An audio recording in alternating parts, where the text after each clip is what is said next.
आप एक असली मुंबई करें, इसका प्रूफ क्या है? अगर आपने ट्रैफिक में 1 से 1.5 घंटे पसीना नहीं बहाया है, अगर आपने विरार से चर्चगेट की मुंबई लोकल में गालियां नहीं खाई हैं, वहां के धक्के नहीं खाए हैं, तो शायद आप मुंबई में नहीं रहते।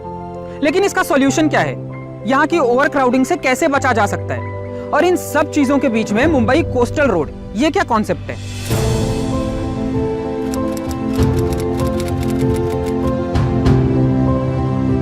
ना मुंबई इंडिया का फाइनेंशियल कैपिटल है, तो पूरे नेशन से लोग यहाँ काम करने आते हैं और ये चीज मुंबई को 2 करोड़ से ज्यादा पॉपुलेशन कंट्रीब्यूट करता है। And this leads to more population, more travellers and more traffic.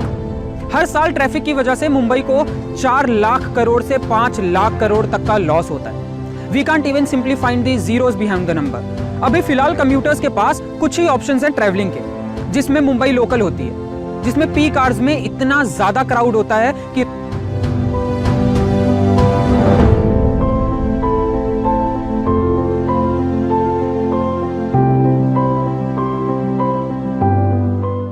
दूसरा ऑप्शन आता है वेस्टर्न एक्सप्रेस हाईवे का, जो काशी मीरा से शुरू होता है और बांद्रा में खत्म होता है, लेकिन पीक आवर्स में इसकी भी हालत कुछ वैसे ही होती है। तीसरा ऑप्शन ईस्टर्न एक्सप्रेस हाईवे का है, जो थाने से शुरू होता है और भाईखला में खत्म हो जाता है।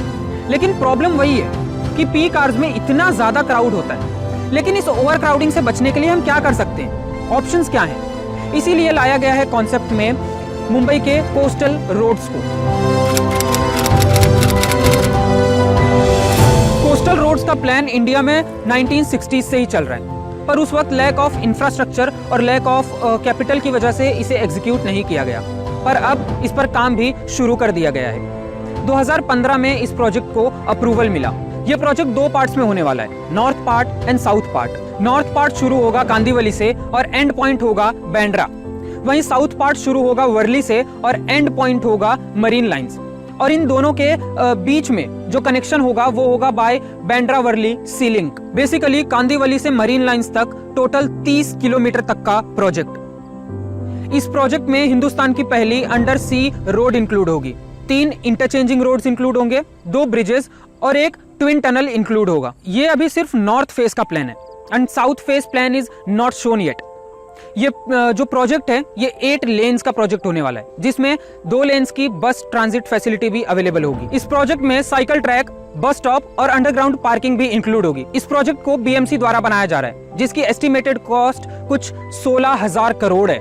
अंडरग्राउंड टनल्स बनाने के लिए वर्ल्ड की सबसे बेहतरीन मशीन का यूज किया जा रहा है और जो रोड्स होंगी वो ट्रम्पेट और टी डायरेक्शन में होंगी। इसी प्रोजेक्ट के थ्रू वर्सोवा और बांद्रा सी लिंक भी बनाया जा रहा है, जो आगे चल के हिंदुस्तान की सबसे बड़ी सी ब्रिजेस में से एक होंगी। ये प्रोजेक्ट खत्म होने के बाद जिन रूट्स को ट्रेवल करने में 2 से 2.5 घंटे लगते थे, उसके बाद सिर्फ 30 से 40 मिनट लगेंगे। और जो अंडरग्राउंड सी रोड्स बन रही हैं, वो उनकी जो यूजफुल लाइफ होगी वो 120 साल तक की होगी, जो अर्थक्वेक रेजिस्टेंस होंगी। इसी प्रोजेक्ट के अंदर लोगों के लिए ग्रीन स्पेस भी बनाया जाएगा, जो आगे चल के पेडेस्टेरियन यानी पैदल चलने वाला जो स्पेस होगा उससे कनेक्ट किया जाएगा। इसी प्रोजेक्ट के अंदर बस स्टॉप फैसिलिटीज और बहुत सारी फैसिलिटीज दी गई हैं। ये प्रोजेक्ट पब्लिक डोमेन के काफी करीब होगी। लेकिन क्या इस प्रोजेक्ट के सिर्फ फायदे ही हैं? क्या सिर्फ इसकी पॉजिटिव साइड है या फिर इसके नुकसान भी हैं?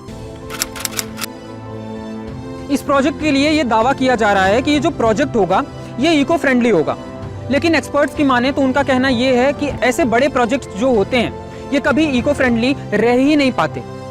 विदाउट इंटेंशन ही सही, लेकिन इकोसिस्टम पे इसका एक बहुत बड़ा असर पड़ ही जाता है। इस प्रोजेक्ट से एक नुकसान ये भी है कि इससे पूरे सी बीइंग को यानी मछलियों के पूरे एनवायरनमेंट को डिस्टर्बेंस होगा।